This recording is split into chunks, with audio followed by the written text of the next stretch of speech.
සුදුනාට තමයි සාදරයෙන් පිළිගන්නවා. ඔයාලා මෙතන මගේ Python series එක 35 වෙනි එකත් එක්ක.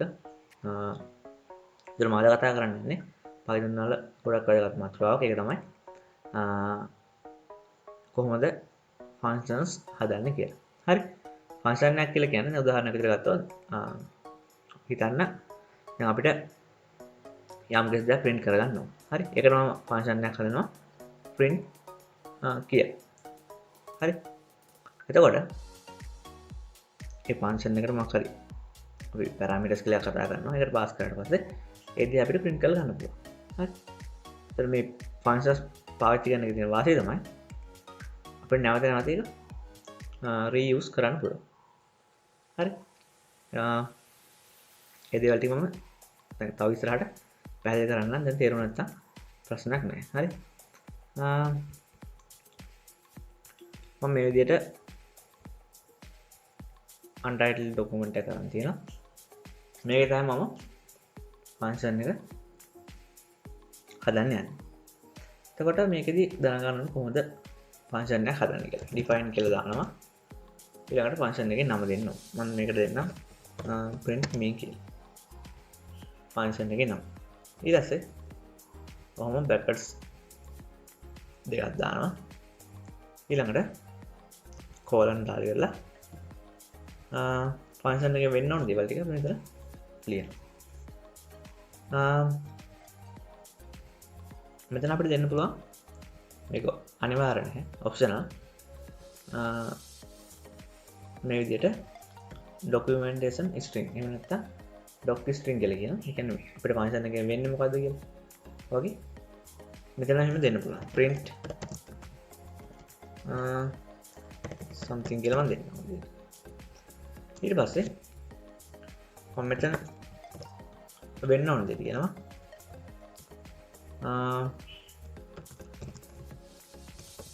ChamiViews කියලා. හරි. ඔන්න දැන් මම function එක හදලා ඉවරයි. දැන් මම මේක call කරන්න ඕන. call කරන්න මෙහෙමයි. print me කියලා ඔය විදිහට මම call කරන්න පුළුවන්. හරි. මම දැන් මොකුත් කතා කරන්නේ නැහැ parameters සම්බන්ධව. parameters කියන්නේ මෙන්න මෙතන දාන values තියෙනවා. අපි ඒ විදිහට කතා කරමු. දැන් මම මොකුත් ඒවා දාලා නැහැ. කෙලින්ම මේ print me function එක කතා කරලා පස්සේ බලමු මොකද වෙන්නේ කියලා. මම මේක save කරනවා. ඔය විදිහට press එක run කරනවා. run කරලා පස්සේ මට ChamiViews කියලා output එක එනවා. හරි. මේක තමයි සිම්පල්ම ෆන්ක්ෂන් එකක් මම හදුවේ. හරි. මේකට කොච්චර කෝල් කරා. මේකට අපි කියන කෝල් කරනවා කියලා බලන්න. අපිට එන්නේ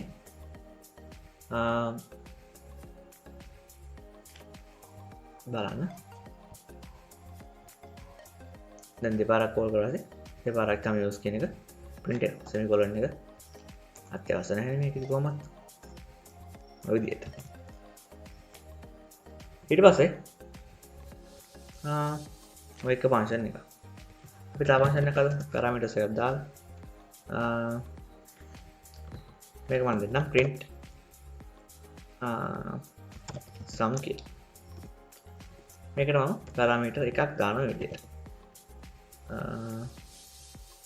str1 කියලා. ඒක තමයි parameter එකේ නම. හරි. දැන් මම doc string එක දෙන්න පුළුවන් එක ආකාරයක් කතා කරා. මේ විදිහට single line එකක් දෙන්න පුළුවන්. අපිට triple quotes දාලා ඉවරලා දෙන්න පුළුවන් multiple line. හරි. දැන් මම එතෙන්දී මොකුත් රිටර්න් කරන්නේ නැත්නම් මට මේ විදිහට රිටර්න් කියලා දාන්න පුළුවන්. දැන් මේ ෆන්ක්ෂන් එක කතා කරාට පස්සේ මොකුත් මෙතන රිටර්න් වෙන්නේ නැහැ. හරි. ඔය විදිහට දැම්මට පස්සේ. දැන් මම එහෙම දාලා රන් කරලා පොඩ්ඩක් පෙන්නන්න. දැන් බලන්න අවුට්පුට් එක වෙනසක් වෙන්නේ නැහැ. ඔය විදිහට ගන්න පුළුවන්. රිටර්න් එකෙන් වෙන්නේ මොකද කියලා තාම ඉස්සරහටම පැහැදිලි කරන්න. ඊට පස්සේ දැන් ට්‍රිපල් කාඩ්ස් දාලා ඉවරලා කොහොමද මේක ලියන්නේ කියලාත් මම ඊළඟට කියලා දෙන්නම්. තව ෆන්ක්ෂන් එකක් හදනවා define අපි කලින් හදපු ෆන්ක්ෂන් එක print sum කියලා. ඒකේ පැරාමීටර් එකේ නම තමයි string 1. ඔය විදිහට semicolon දානවා. ට්‍රිපල් කාඩ්ස් දාලා ඉවරලා මම ලියනවා this prints a past string කියලා. ඔය විදිහට දෙනවා triple quotes අයින් කරලා. හරි. ඔය විදිහට මට multiple line විදිහට doc string එක දෙන්න පුළුවන්. දැන් මෙතනින් මේකෙදි කරන්නේ අපි doc string එකේදී function එකේ වෙන්නේ මොකද්ද වගේ idea දෙක. ඊට පස්සේ print කරනවා මෙන්න මේ pass කරපු parameter එක. එහෙම නැත්නම් argument කියලාත් අපි කියනවා මේකට. ඊට පස්සේ return කරනවා. දැන් බලන්න